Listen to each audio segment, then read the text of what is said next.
জাতিসংঘের সাধারণ পরিষদের অধিবেশনে বক্তব্য প্রদান করেন বাংলাদেশের প্রধান উপদেষ্টা ডক্টর মোহাম্মদ ইউনূস। বিস্তারিত দেখুন ভিডিওচিত্রে।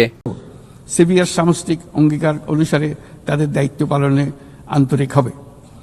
একই সাথে আমরা মনে করি আন্তর্জাতিক অর্থায়ন ব্যবস্থা, বৈশ্বিক আর্থিক প্রতিষ্ঠানগুলোর সিদ্ধান্ত গ্রহণ প্রক্রিয়া ও ব্যবস্থাপনার সংস্কার, একটি অন্তর্ভুক্তিমূলক আন্তর্জাতিক কর সহযোগিতার বৈশ্বিক কাঠামো, অবৈধ আর্থিক প্রবাহ ও দুর্নীতির বিরুদ্ধে সমন্বিত বৈশ্বিক পদক্ষেপ গ্রহণ এবং অবৈধ দুর্নীতিলব্ধ অর্থ পাচারকৃত সম্পদ পুনরুদ্ধারেও আন্তর্জাতিক সহযোগিতা বৃদ্ধি অত্যন্ত গুরুত্বপূর্ণ।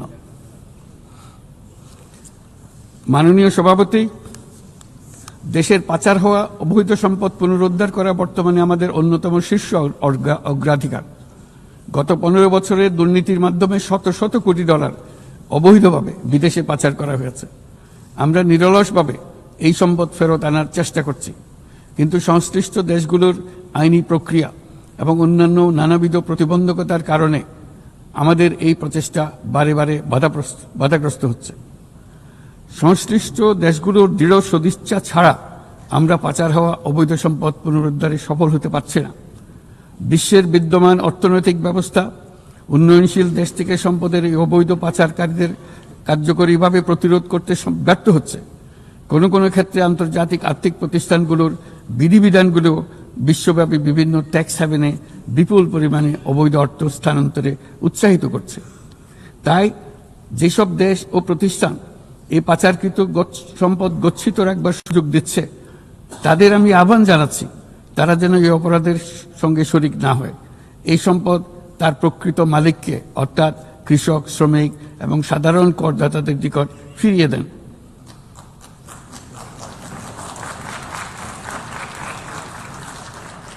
আমি উন্নয়নশীল দেশ হতে সম্পদ পাচার রোধে কঠোর আন্তর্জাতিক বিধিবিধান প্রণয়ন এবং এর প্রয়োগ নিশ্চিতের প্রস্তাব করছি।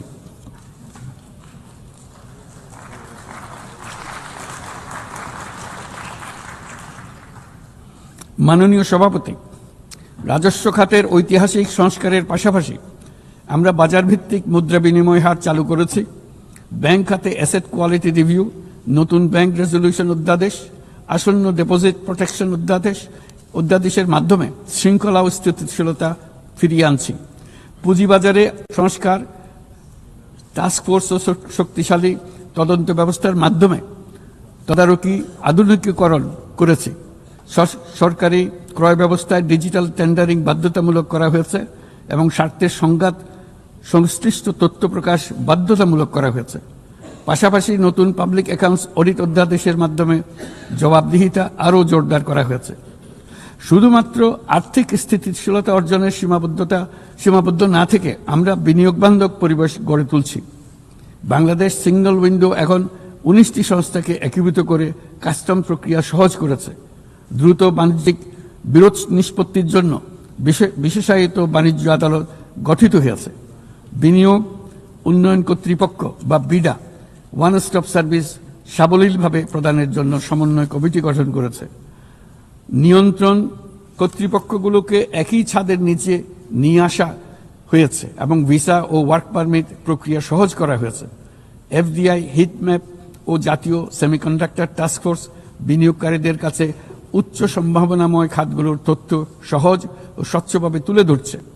বাণিজ্য লজিস্টিক্সেও উন্নতি ঘটেছে। চট্টগ্রাম বন্দরে গত আগস্টে কন্টেইনার হ্যান্ডলিংয়ে 27% প্রবৃদ্ধি ঘটেছে, যা দক্ষতার উল্লেখযোগ্য অগ্রগতি নির্দেশ করে। এসব উদ্যোগ অর্থনৈতিক শাসন ব্যবস্থাকে যেমন সুদৃঢ় করেছে, তেমনি বিনিয়োগকারীকেও নিরাপদ করেছে। এইসব সংস্কারের ফলে বাংলাদেশ এখন টেকসই ও অন্তর্ভুক্তিমূলক বিনিয়োগ ও অর্থনৈতিক প্রবৃদ্ধির এক পর্যায়ে প্রবেশ করেছে। এর পাশাপাশি এত স্বল্প সময়ে অর্থনৈতিকভাবে ঘুরে দাঁড়ানোর পেছনে আমাদের প্রবাসীরা গুরুত্বপূর্ণ অবদান রেখেছেন।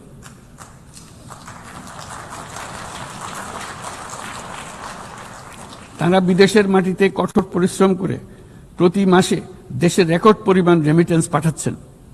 শুধু বাংলাদেশেই নয়, স্বাগতিক দেশগুলোতেও তাদের বিশাল অবদান রয়েছে। তারা সেখানে বহুল চাহিদা সম্পন্ন সেবা প্রদান করছেন। এটি তাই আমাদের জন্য যেমন তেমনি স্বাগতিক দেশগুলোর জন্য সমানভাবে লাভজনক। উভয় দেশের জন্যই তা উপকারী। এই প্রসঙ্গে আমি জানাতে চাই, আমরা শ্রম অধিকার সংস্কার নিয়ে এগিয়ে যাচ্ছি। ইতিমধ্যেই স্বাধীন শ্রম সংস্কার কমিশনের সুপারিশ বাস্তবায়নে একটি কমিটি গঠিত হয়েছে। বাংলাদেশ শ্রম আইন সংশোধনের কাজ চূড়ান্ত পর্যায়ে রয়েছে, যেখানে ট্রেড ইউনিয়ন প্রক্রিয়া সহজ করা, মাতৃত্বকালীন ছুটি বৃদ্ধি ও আনুষ্ঠানিক ও অনানুষ্ঠানিক উভয় খাতের শ্রমিকদের জন্য সামাজিক সুরক্ষা সম্প্রসারণের পদক্ষেপ অন্তর্ভুক্ত করা হচ্ছে। ট্রেড ইউনিয়নের জন্য অনলাইন নিবন্ধন ব্যবস্থা চালু করা হয়েছে এবং নিবন্ধন প্রক্রিয়াকে আরও সহজ করার জন্য বিষয়টি বিবেচনা করা হচ্ছে।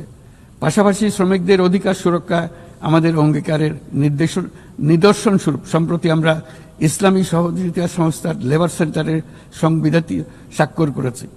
এই কারণেই আমরা নিরাপদ, সুশৃঙ্খল ও নিয়মিত অভিবাসনকে সমর্থন করি এবং যেসব দেশে প্রবাসী শ্রমিকরা যান সেসব দেশে তাদের জন্য সহমর্মিতা ও সুরক্ষা নিশ্চিত করার আহ্বান জানাচ্ছি। উন্নত বিশ্ব যেখানে বয়স্ক জনসংখ্যার চাপে ভুগছে, সেখানে বাংলাদেশ অতি সৌভাগ্যবান। আমাদের 60শতাংশেরও বেশি মানুষের বয়স 35 বছরের নিচে। তাই অভিবাসন প্রক্রিয়াকে সহজ করলে তা উভয় পক্ষের জন্য উপকারী হবে। তরুণ জনসংখ্যার এই সুবিধাকে কাজে লাগিয়ে আমরা উন্নত বিশ্বের শ্রম সমস্যার সমাধান ও প্রয়োজন মেটাতে সক্ষম হব। মাননীয় সভাপতি, বাংলাদেশের তরুণ প্রজন্ম ইতিমধ্যে প্রমাণ করেছে যে তারা সমাজ পরিবর্তনের চালিকা শক্তি। আমরা তাদের দক্ষতা উন্নয়নে বিনিয়োগ করছি। তথ্য প্রযুক্তি, কৃত্রিম বুদ্ধিমত্তা, নবায়নযুক্ত শক্তি, পরিবেশ বান্ধব প্রযুক্তি সহ বিভিন্ন ক্ষেত্রে তাদের প্রশিক্ষণ দিচ্ছি। আমাদের লক্ষ্য হল প্রত্যেক তরুণকে শুধুমাত্র চাকরি প্রার্থীর পরিবর্তে আমরা তাদেরকে উদ্যোক্তা হিসেবে গড়ে তুলতে চাই। এই উদ্দেশ্যে আমরা জাতিসংঘের সঙ্গে অংশীদারিত্বে মাঠ পর্যায়ে তরুণদের সঙ্গে সরকারের শীর্ষ নীতি নির্ধারকদের যুক্ত করার একটা স্থায়ী মাধ্যম চালু করেছি।